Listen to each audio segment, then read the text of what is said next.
I have it recording. And you'll be able to send me a link? Yes.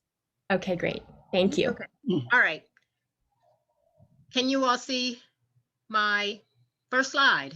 Yes. Okay. All right. Cheryl, take it away. Okay, hi folks. I'm Cheryl Weiss, co-chair of the Empowerment Grants Committee, along with my partner in crime, Renee Brandon.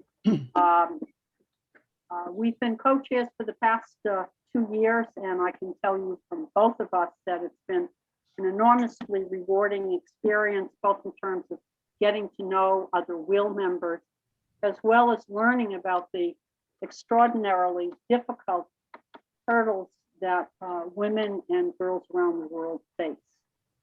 I want to just take a couple of moments to talk a little bit about the empowerment grants. Beginning 7 years ago, the Empowerment Grants Committee has evolved into one of WIL's signature philanthropic initiatives. 7 years ago, we had maybe 10 applications. And when we ended our current grant cycle in December 31st, 2020, we had over 70 applications from around the world, suggesting that WIL's reach and name recognition is clearly increasing. So that's good news. The grants are targeted to largely grassroots organizations who work to improve the health outcomes, education, economics, and to promote leadership development for marginalized and vulnerable women and girls. As Anna Maria mentioned, our focus tonight is on a recent grant, Community for Khmer Villages. So the program will be as follows, Renee. Move on. Yep. Okay. We'll take a couple minutes to go over the overview of the organization. We're going to show a 5-minute clip from the organization's video entitled The Ways of Our Women.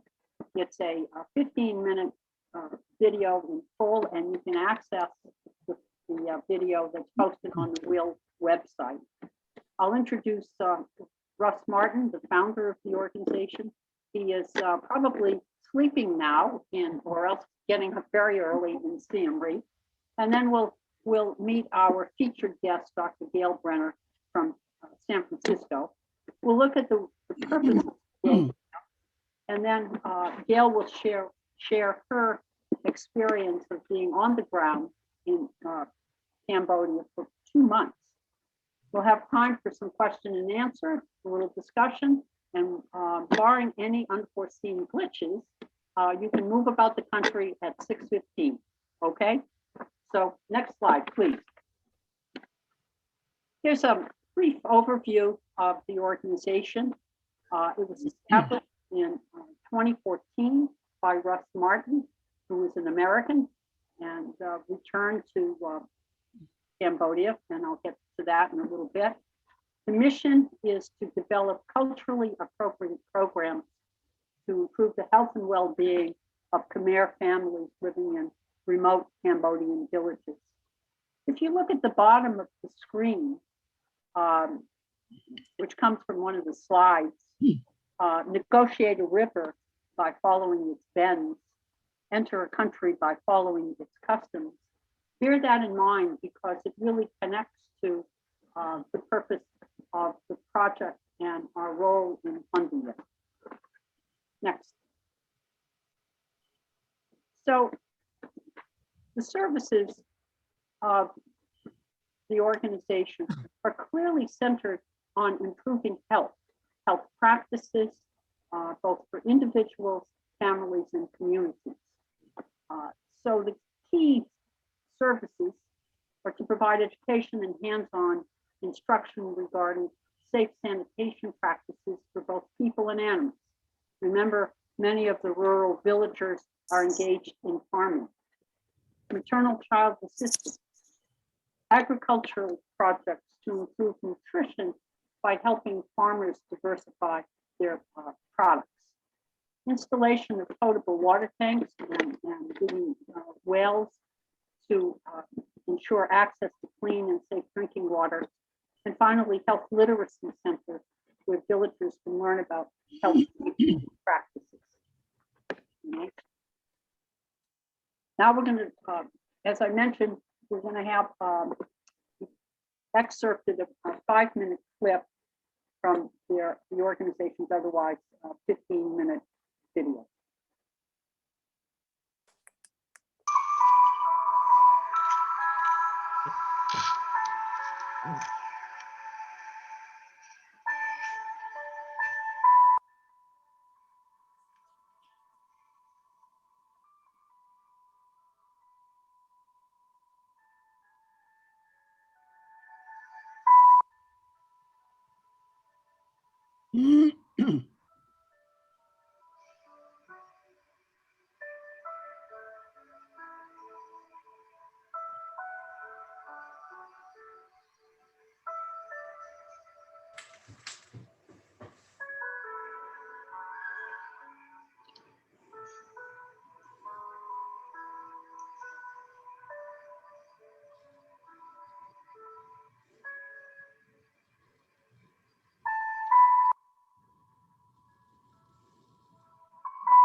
That's the,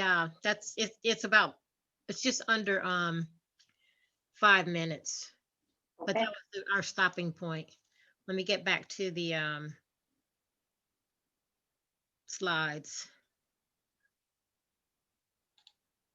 Whoops, I didn't mean that. Sorry. that's okay. Okay, I'll Next. move on. Okay. Um, So I'm going to introduce Russ Martin, who is in Cambodia and has had a very distinguished and varied career. As you can see, he's an author, a researcher, an educator, a businessman. And as we were preparing for the program, I sent an email to Russ and I said, well, how'd you land in Cambodia? What drew you there? And what I learned is that he was a captain in the United States Army during the Vietnam War. And during his tour of duty, he was in Vietnam, Laos, and Cambodia. And he said that he was just struck by the beauty of the countryside of Cambodia and said that he always wanted to return. And so when he retired, if you want to call it that, he went back to Cambodia as a health researcher involved with Health Span. And Health Span is not only a program, but it's a philosophy and an organizing principle in which health is fully integrated across all aspects of a person's life, a family, as well as the community and the larger environment. And so it's no mistake, it's no accident, I should say, that the CKB program is so heavily focused on improving health and health outcomes. Joining us is from San Francisco is our featured guest, Dr. Gail Brenner, who is a psychologist, PhD, which I believe she earned from Temple. She is a faculty member of the University of California in San Francisco, where she assists physicians in developing communication skills with their patients. She's a noted author, and if you go to her website, there are these wonderful interviews that she's had with many people talking about her approach to psychology and social skills. So we'll be hearing from her about her volunteer experience, where she spent 2 months in Cambodian villages. Next slide. In March of 2020, WIL awarded the organization a grant of $1,450 to develop a certification training program for 6 health literacy advisors to conduct home visits.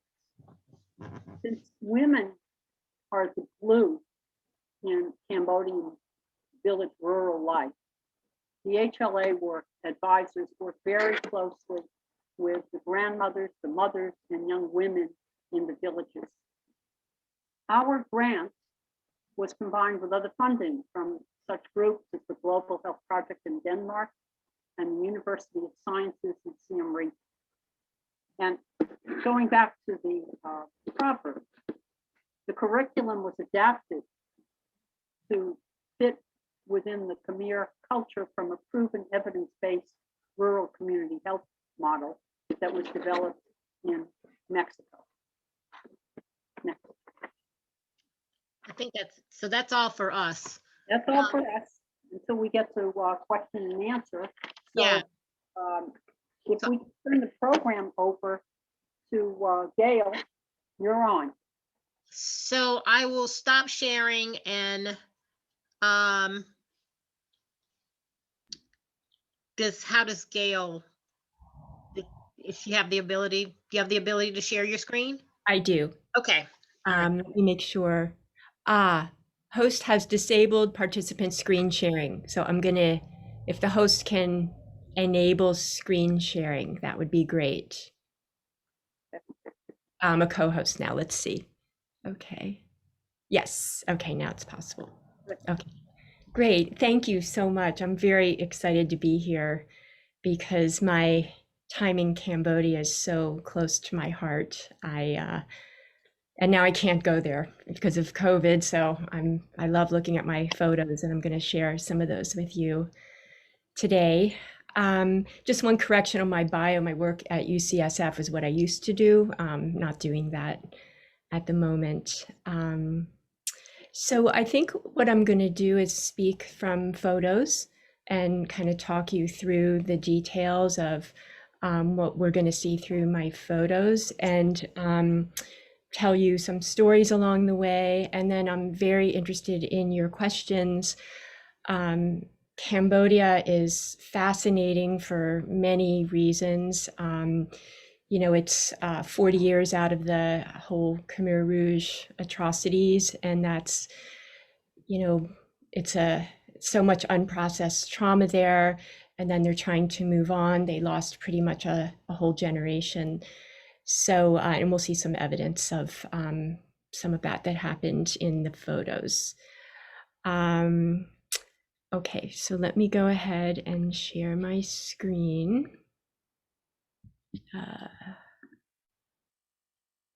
Okay.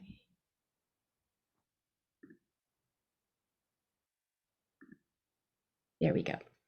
Okay. So you've seen this already in the introduction from your members here. Mao is Russ's wife. They're married. And this is a photo that was taken right at the front of their property. So their property has, in the Khmer Village, has very, very much multi-purpose. It's a bit of a hub in the village. And you can see the top of the sign there that this is the NGO, Community for Khmer Villages.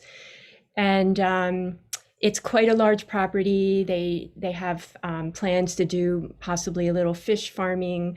There are 2 bedrooms for, and Mao has 2 children, so there are 2 bedrooms there, actually 3. So each of the kids has one of their bedroom by themselves, and then a bathroom, shower area, kitchen, and we'll see some of that as we go. This is Hong, who has become my beloved friend. He was my tuk-tuk driver, and I stayed in Siem Reap town, and Khmer Village is about 25 to 30 minutes motorcycle ride out of Siem Reap.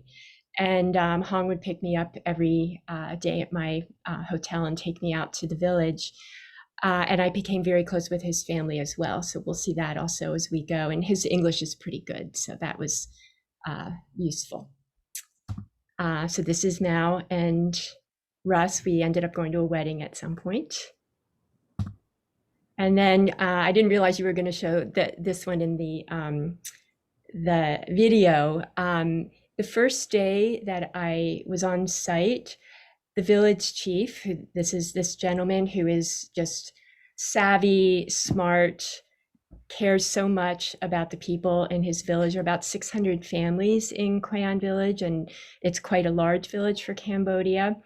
And he was supportive of this project from the get-go. So the first moment, pretty much when I arrived, and I didn't really know what I was doing. I was just kind of getting my feet on the ground.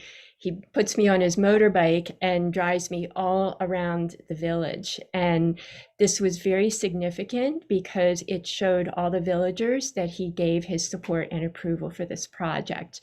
And he went to, we did 60 interviews. He was there at every single one, doing a little bit of, who we should talk to, and kind of, monitoring everything. And, we didn't speak the same language. I don't speak the Khmer language. And, but we had a wonderful working relationship, and that continues. He's still supportive with the project that's ongoing. So that was quite a lovely introduction on my first day. So I'll show you some of the families that we interviewed. And we had a circumscribed set of questions, and there in the the beginning, it was actually before my first day. We met a few times with Hong was the translator at that point, and Mao and Russ, and there were a couple other people there. And we were deciding who would be the translator during the interviews. And as it turns out, it was Mao. And so it was Russ, Mao, myself, and the village chief pretty much at every interview. So this is the village chief's family. This is a few of them. One of the introductory questions that we asked people was, who lives in your house, and how many, and what are their ages and relationships to one another? And this, much to my kind of amusement, was almost always the most difficult question, because there are sometimes more than one house on a property. Who would be counted? Sometimes people come and go.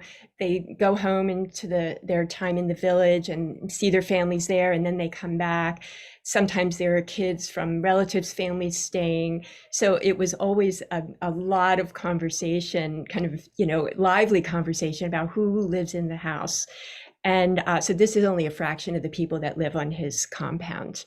The woman in blue is pregnant, and she had, I think, 2 or 3 miscarriages before this pregnancy. She never had any kind of medical care at all during her pregnancy. And so we were doing an assessment project, but in a place like this where the need is so great, it's impossible to do just an assessment. So we found lots of need, obviously, and some of it would be longer term through the HLA program, but some of the immediate things that we could take care of, we were very interested in doing that. So we ended up getting her some care during her pregnancy. And I guess I haven't heard, I'm assuming she had a healthy baby at this point. Yeah. So you can see the home behind the family. It's in pretty good shape, and it's clean. And we'll see a variety of different kinds of homes as we go. The one in blue is made out of concrete, and this one is wood, but we'll see many that are made out of metal as we go. This is another family. Because of the look of the house, they're pretty well off. This guy has HIV, and he somehow caught it and gave it to his wife. But they're together and they are making it work. But I always look through everything from the lens of a psychologist. So I found the way that they position themselves for this photograph as something telling about what's going on in the family. Okay. So she was getting, actually, they were both getting medical care. I think I don't know the statistics, but this is not the only HIV family we came across. So it exists in Cambodia. And from what I understand, there's decent treatment for it. Okay.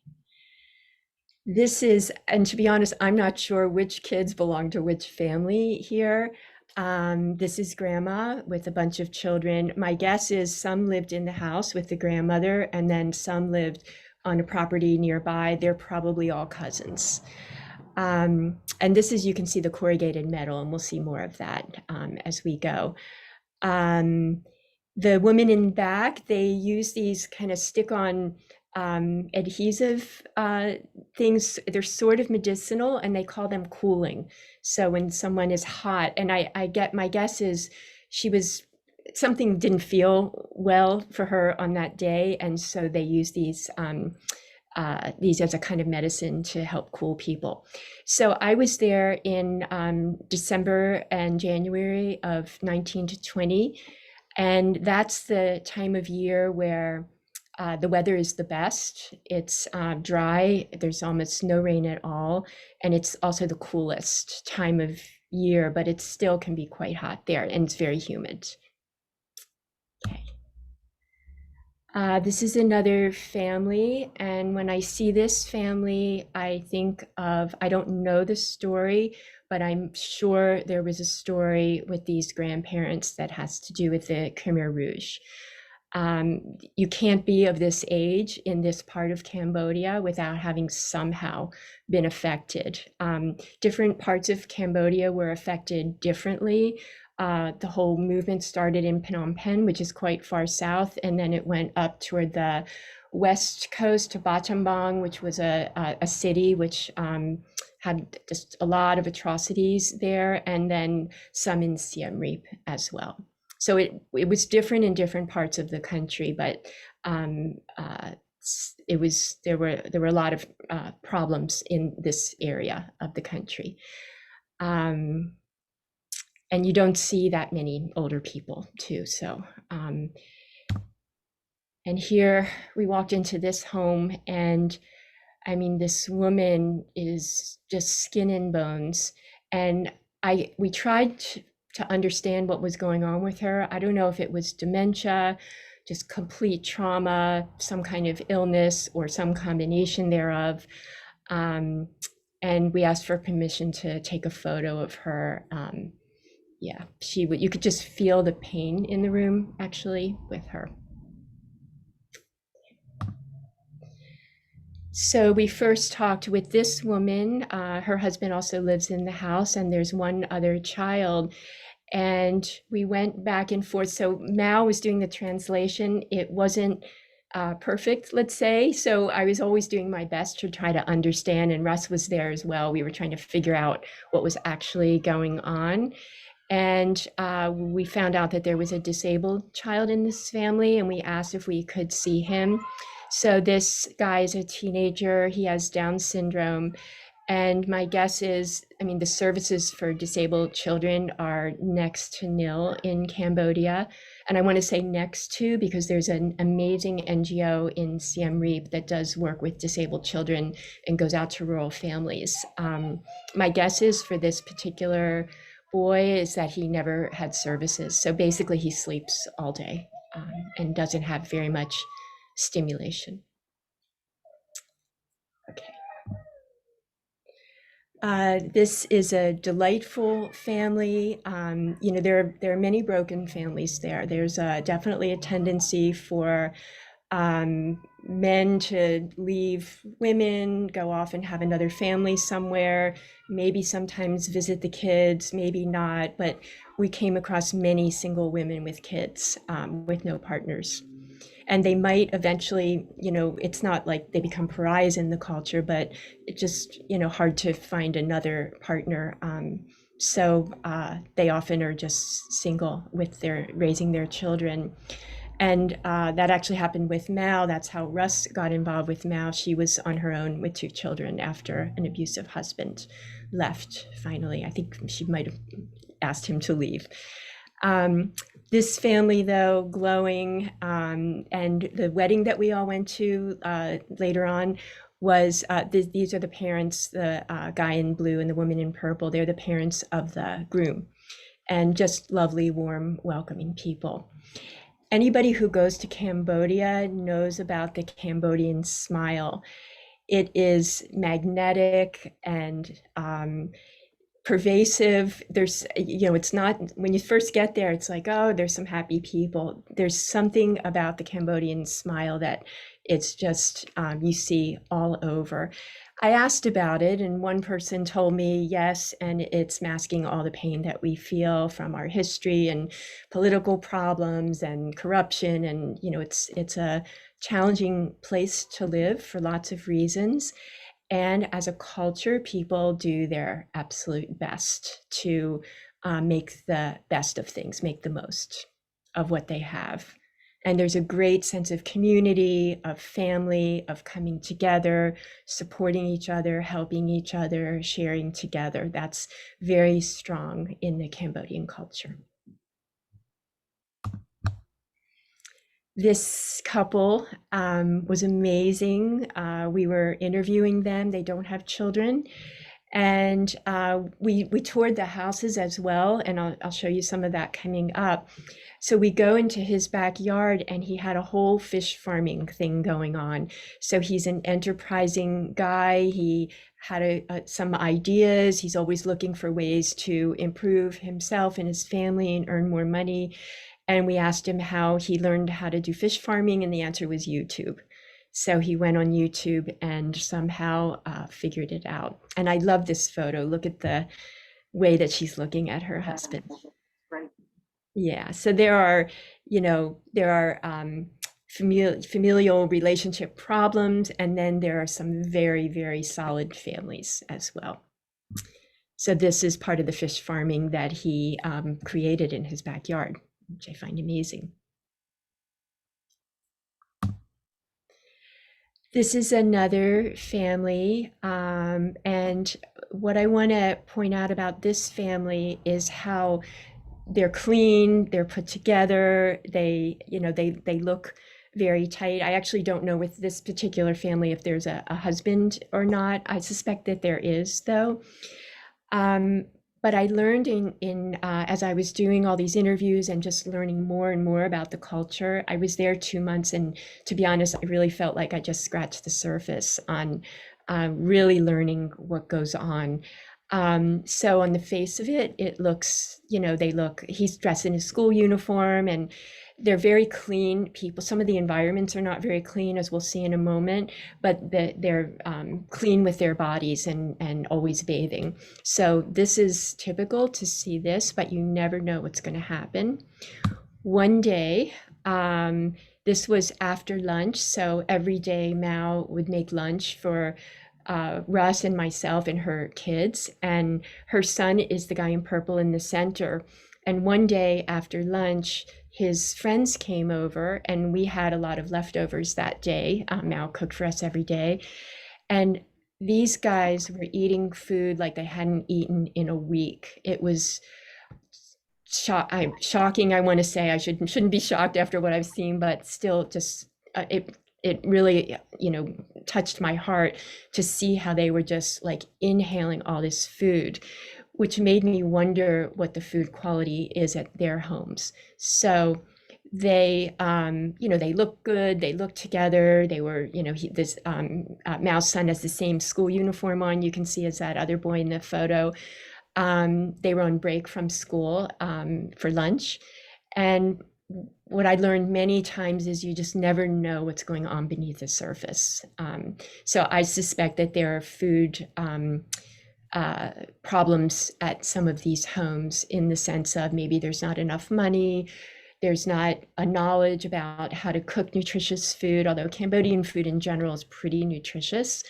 But I was just struck by, I just felt like there was something going on here, because they were just eating like voraciously. Right behind, this is on the kind of by the kitchen. Cambodia very much has an indoor-outdoor lifestyle. So a lot of the kitchens are outdoors. So where you can see those water bottles in the back, that was where a lot of the cooking was done. And then if you go in that door, there was another area for cooking, and they had a refrigerator, which is unusual. They had a kindergarten on site in the village. And then when the kids were old enough to go to school, they would go to schools outside of the village. So the schools were large facilities. And I thought it was interesting that the sign says Shalom Cambodia Kindergarten. And I don't know the story behind that, but I thought that was interesting. And the teachers were engaged, the kids were learning, and it was very sweet to see that right in the middle of the village. This is typical. That's actually Russ standing there. This was on the side of someone's home, and I guess it speaks for itself. This is the interior. This actually looks pretty good. Obviously a wooden home. And people caring for their possessions as best they can. But there are differences in how these homes look. So this is the inside. Most people sleep on the floor. That was one of our questions about quality of sleep and where people sleep. And we were also assessing like what people needed. And no one ever said they want beds and mattresses. Like that was just not even on the radar.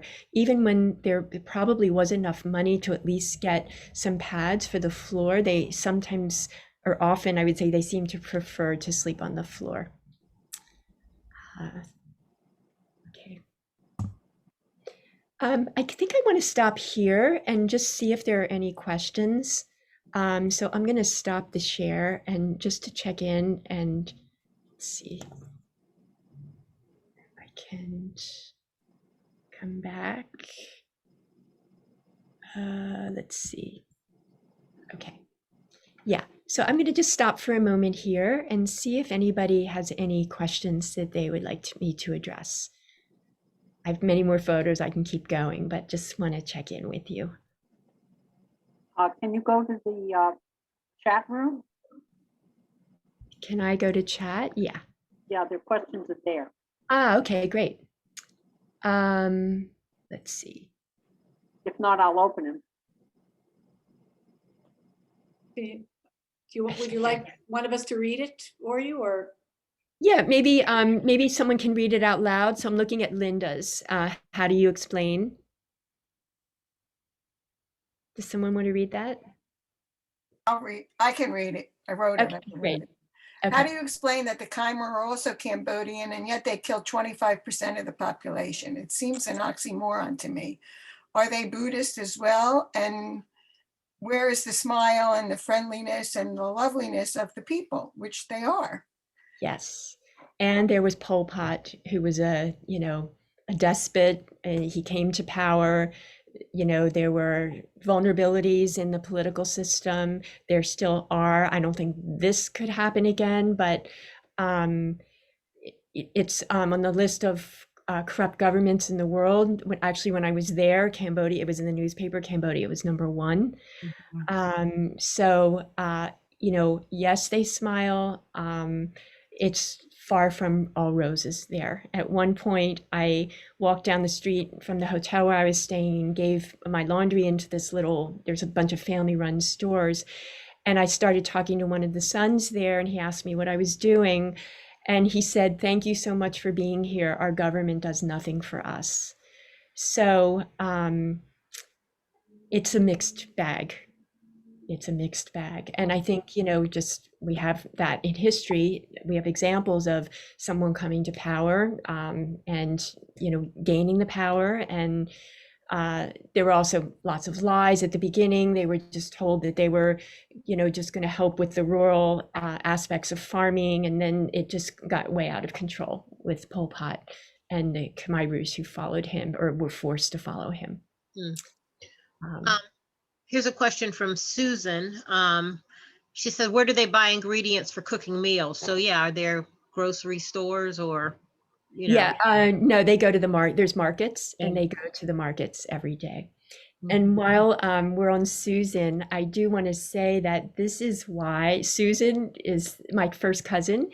And when I was over in all my travels, because this is my second trip to Southeast Asia, I write a travel log for friends and family, and Susie, who I've always known as Susie, was on my list.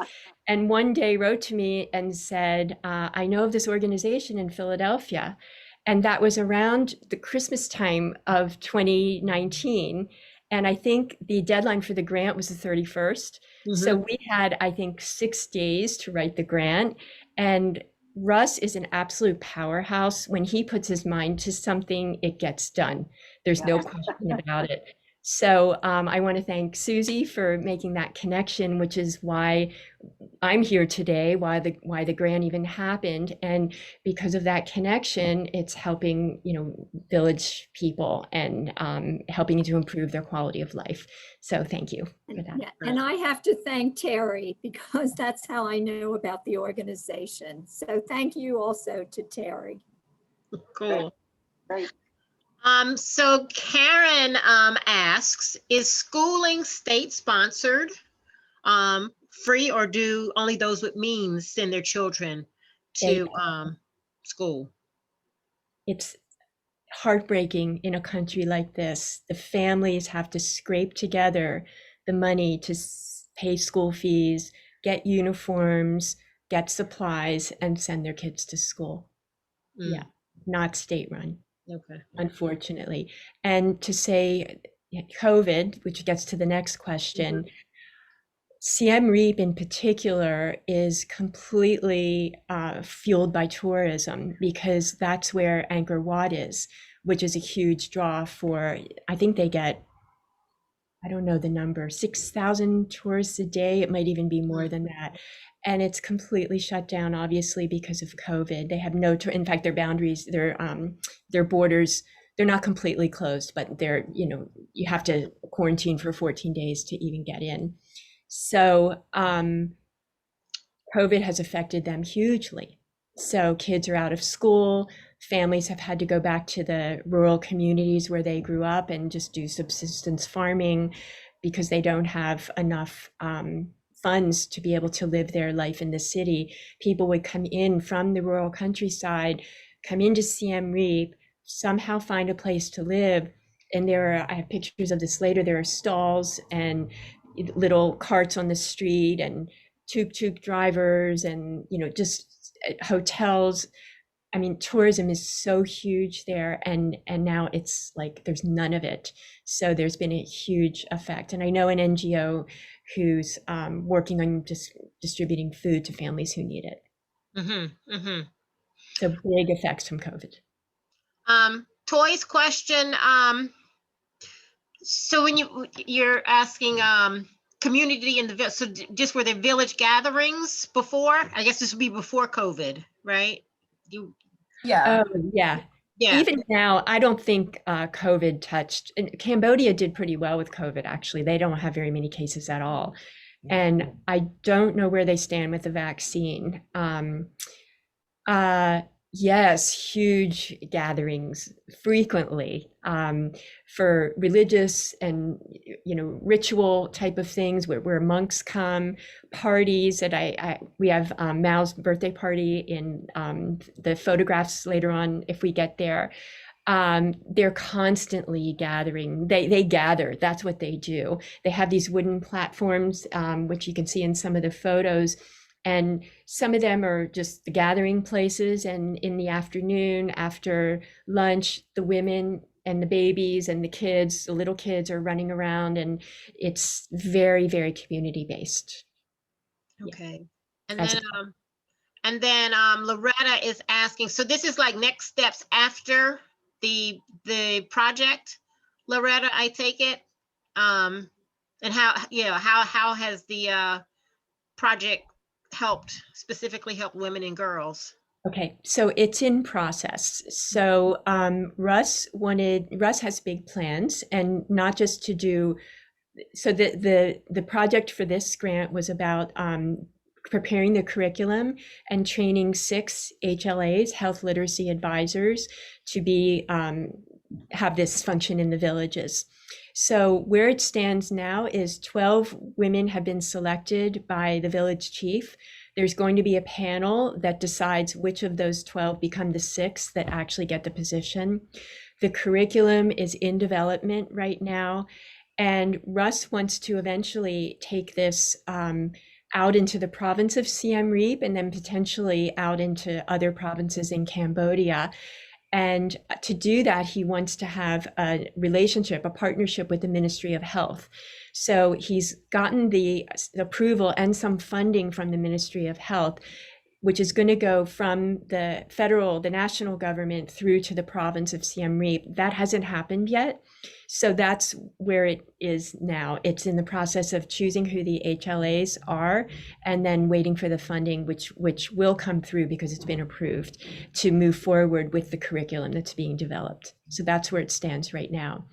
But from our assessments, we put, I don't know the numbers, but a number of wells in people's property. Two of the main problems are wells and toilets. Wells being fresh water for people to drink, and then toilets, obviously, for the health and convenience of their family.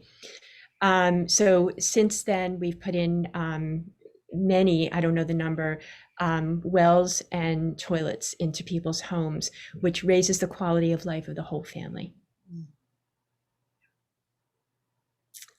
fresh water. Yeah, fresh drinking water, big issue in Cambodia.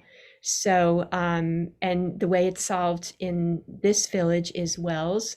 I know of an NGO. They put in big cisterns in schools to at like a big level, because the schools there are quite large, to bring fresh water into the schools. So it's an issue. So what happened is, after the Khmer Rouge, they were liberated by the Vietnamese. They came in. The world didn't know what was happening in Cambodia, and all of a sudden, it just came out. This was in the late 70s. What was happening there, and there was a flood of international relief coming into Cambodia after that. So there are many NGOs doing NGO, I'm assuming you know, non-governmental organization, many NGOs doing all kinds of work in Cambodia. Housing is an issue. There are Habitat for Humanity is active there. They're putting in wells and toilets. And there are lots of other NGOs. I also want to mention some of them. It's very minimal, but there's so much unprocessed trauma there from that time in the 70s. And there's very little attention to it. I just think for many reasons. One is cultural. It's just not common for Cambodian people to talk openly about their feelings in any. I think they probably do when trust is built behind closed doors, with people they're very close to, but it's not something that's common in their culture. And I just think it was swept under the rug and move on. There are websites you can go to where people have been invited to write about their experiences, and I've read some of those, and there are films out. Angelina Jolie's film is pretty good. First They Took My Father, something like that. So there are ways to educate yourself about that if you're interested. Safe water technique used in Bolivia. I don't know about that. So Yeah, I don't remember that, Terry. It's unmute. Okay, I'm unmuted. Yeah. Remember when we visited in the jungle area, that they had this very inexpensive water treatment situation they taught the children how to use, and they put them in the schools. It was very inexpensive, and so that they would at least have clean water to wash their hands and to drink. And it's a system that that they used there and taught the children and the different villages to create, and it was inexpensive to get some of the parts, and it was amazing to me. I mean, if you looked at it, it looked like a little bit of a Rube Goldberg thing, but it worked. It was effective. They had clean water to wash their hands at school, and they had water to drink. So it might be something that we could send to you, Gail, if you wanted. I also wanted to mention one other thing. Anna Maria and Chris Stanley and I were in Cambodia, Vietnam, Cambodia, and in October of 2019, and the people are so gentle and loving and caring, even though they have nothing. And it was just an amazing experience. As other people have been asking, it's incomprehensible to know how they were treated by the Khmer Rouge. It was just a mental over the top insanity. And but they are wonderful people, and Siem Reap was packed. They have millions of people who come there every year, and it's hard to get in because they have so many people coming, and to have nobody come, it's just it must be an impossible situation. that is really, yeah. So there's another side of that lovely gentleness, which is passivity. A friend that I made over there, she was teaching at a local school for the wealthier kids, a private school. She's British. And she could not get these kids to state their opinion about anything. So it's part of their culture, not make waves, go along, just kind of, just do what's asked of you, not to fight back, not to question. That's very much that way of being is very much embedded in their culture. And I think it makes them gentle and so relational, and they get along and they're so harmonious, and they have no capacity to fight back. Mm. Yeah, or very little, not none, but yeah. Excuse me, just Gail, if you have more slides, I just want to give a Okay. time check where it's 6 o'clock. Right. All right. So if there are no more questions, you might want to turn. Just one last question from Linda about live bombs, if that could be our last question. Yeah. If there's still dangers of bombs. Absolutely, there are. And there are partnerships with different countries. The US is one of them. And I spent quite a bit of time in Laos. It's a big problem there as well. So people know about the problem.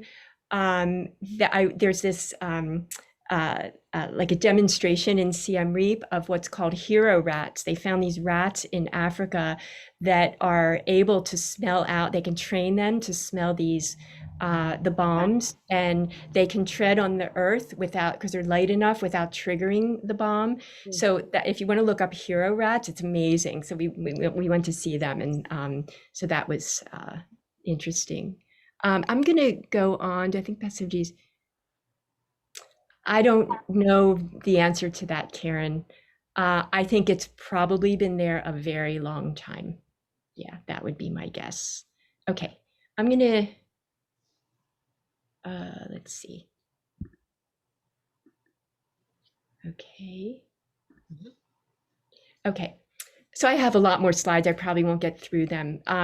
So what you can't see well here is behind all this foliage is basically a big mud puddle, and there were a bunch of little, this was about 11 o'clock in the morning, there were a bunch of little kids back there collecting snails for lunch. So there were a variety of socioeconomic status in the village. Some people were quite well off. I saw a car now and then. Most people have a motorbike, not everyone.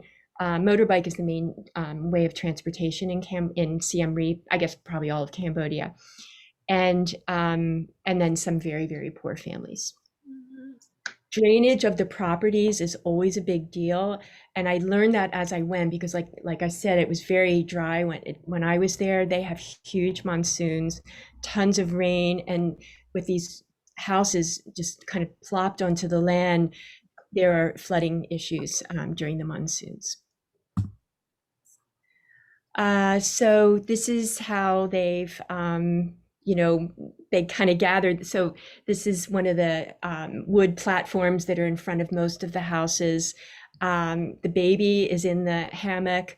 What I've seen is they thread a little piece of rope through the webbing of the hammock, and a bunch of the women just sit there chatting on the wooden platform, and someone is just sitting there going like this. So the baby is rocking in the hammock by pulling the string. And so the older kids taking care of the babies, because there's lots of kids around. I'm gonna just skip past that one. Another family. This is the smile. And that, yeah. And they're so warm, like they're huggy, warm people. And life is hard. So this family, I don't know if they were ducks or chickens, I think ducks. This was behind a house. You can see in the big vat is bloody water from cooking the ducks. And this is probably to feed the family and to sell at the market. This is not from Khmer Village, but I wanted to, because this is the part I'm focusing on, women and children, mostly like what life is like for women. This is actually near Battambang, and there's a big lake called Tonle Sap, and there's a lot of fishing there. And this is in a marketplace that deals with fish, and this is a woman, and there were a lot of stalls like this, and this is what they do all day, and the women are just covered in blood by the end of the day. And this is at a market in Siem Reap during tourism time. These are actually 3 of my expat NGO volunteering friends that I met there. But what I want to point out a few things that these, it's about, I think, $3 for an hour-long foot massage. I got one almost every day. But these ladies are earning next to nothing. You're motivated to give them big tips. And, they come from Siem Reap or the outskirts, and this is how they would make a couple dollars every day. And you can also see this is in a market, and there are stalls here. And I imagine that none of that exists at the moment. Very sad. I mean, it already, even when I was there, it seemed like, how are there enough tourists here to sell all of, there's a lot of stalls like this with this kind of clothing and knickknacks and stuff. And and food. Yeah, so my heart goes out to people. And this is the pool at a hotel where I stayed for a little while. So they cater to tourism. There are, as a tourist, you can stay, in a hostel type situation. And there are also some of the best, most expensive hotel rooms in the world in Siem Reap. And this is Pub Street, the main street for tourists, just loaded with Westerners, mostly. And this was just a view from an apartment that I stayed in for a month. It's beautiful. I mean, it's just a beautiful, beautiful country.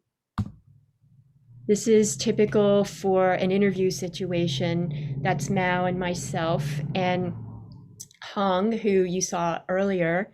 Just want to check my time. Okay. I was looking for another project because we finished the interviews faster than we thought that we were going to, and I still had plenty of time, and just was looking for what else I might be able to do to help. And Hong told me about this family who was sort of squatting in this is their house next door to him, and that they needed a home. And I crowdfunded friends and family, and Susie was involved in that, and gathered enough, because I had been telling people all the stories about what I was doing. So I thought, I'll give people a chance to contribute. And we got enough money to build a house for these people. So, and which is related to CKV because they put in the well and toilet, and now Hong is working for them, putting in wells and toilets in Khmer Village. So it was the beginning of this beautiful partnership that helped so many people. So this is where we were interviewing the family the first day. This is the house before that they were living in. This is some of the family, again, how many were living there. I never got 100% clear. There were people in and out. This little boy in the front, he's 11. This is his grandmother. This is on the driveway into the property. And I found out that he wasn't in school, and I was wondering why that was the case. And there was a dad who went with another woman and had a family. And anyway, the kid got caught in the middle of all of that. So I said, let's get the kid into school. So we were able to make that happen. And he started in first grade, and he had this reputation in the family, like, oh, he's not smart or he can't do it, which was absolutely not the truth.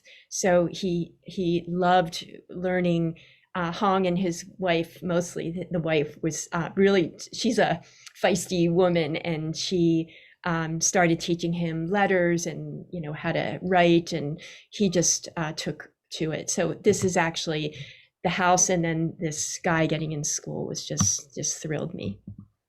And here he is. This is Hong's wife, and he's at the market getting his school uniform. Yeah. This is building the house. And they put these trees up there. That was some kind of ritual, religious ritual. The houses are in stilts because of the flooding that happens. That's me and Hong upstairs. Hong was my soul brother and still is. I'm very, very close to that family. So it's pretty much finished. It's underneath, and to the right is you can see the well in front here, and then the toilet is to the right. You'll see that in a minute. And the monks came to bless the house, so they wouldn't move in until the monks came. So there was a big celebration. And this is all the women from the surrounding area in this part of the kind of sub village preparing food for the celebration. And this is the little boy in front who ended up in school. This is one of the families. This is actually the guy with HIV. And Russ sent me this photo recently to show that how the families are being helped by our work, and they got a well put in recently. So I have a few slides of toilets. This is the toilet. This is actually pretty nice of the family where we built the house. This is very typical. You put water down it to flush, so there's no running plumbing. This is typical. So that concrete basin would be filled with water, and that's where the bathing would happen as well. I'm going to skip this. Just other.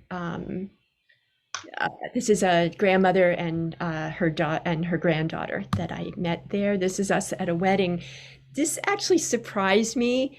I was invited to go to this village wedding, and what surprised me was the dress of these women. By the way, the dress I'm wearing is not actually my taste, but Mal lent it to me.